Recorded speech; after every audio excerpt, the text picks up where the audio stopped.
राहुल गांधी जी को ध्यान रखना चाहिए कि उनकी सरकार के दौरे हुकूमत में कश्मीर में नियम था कि वाल्मीकि समाज का कोई भी बेटा या बेटी पढ़ लिख कर यहाँ आईपीएस अफसर बनना तो छोड़िए पीएचडी भी कर लेगा तो वो सिर्फ सफाई कर्मचारी बन सकता है। बिहार में ये बताइए 2005 से पहले क्या जिला पंचायतों में शेड्यूल कास्ट को आरक्षण था?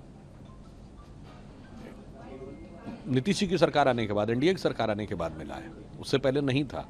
उत्तर प्रदेश में समाजवादी पार्टी की सरकार ने शेड्यूल कास्ट के रिजर्वेशन इन प्रमोशन को खत्म कर दिया था और खत्म ही नहीं किया था, रेट्रोस्पेक्टिव, यानी हजारों की संख्या में तो जो दलित समाज के लोग प्रमोटेड थे वो डिमोट हो गए थे।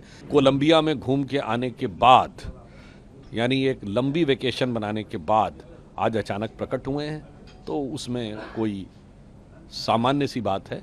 वो जो बोल रहे हैं वो आदतन बोल रहे हैं, यथार्थ और तथ्यों से परे बोल रहे हैं। पता नहीं, मुझे राहुल गांधी जी को जो लोग उनको जानकारी देते हैं, हरियाणा में उनकी सरकार के समय मिर्चीपुर में क्या हुआ था उन्हें याद नहीं आ रहा है।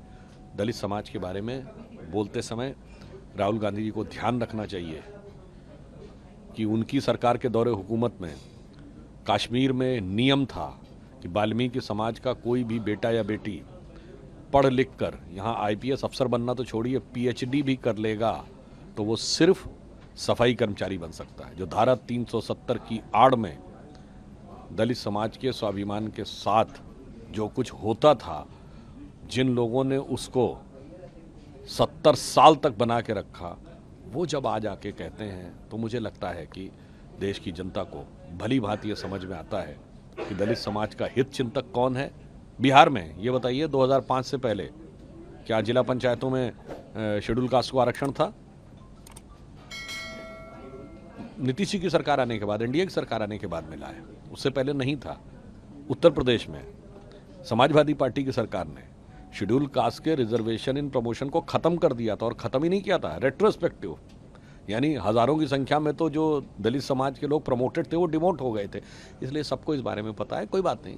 राहुल गांधी जी मलेशिया की, लंकावी की फिजाओं का आनंद लेने के बाद, फिर कोलंबिया में घूम के आने के बाद, यानी एक लंबी वेकेशन बनाने के बाद आज अचानक प्रकट हुए हैं, तो उसमें कोई सामान्य सी बात है। वो जो बोल रहे हैं वो आदतन बोल रहे हैं, यथार्थ और तथ्यों से परे बोल रहे हैं।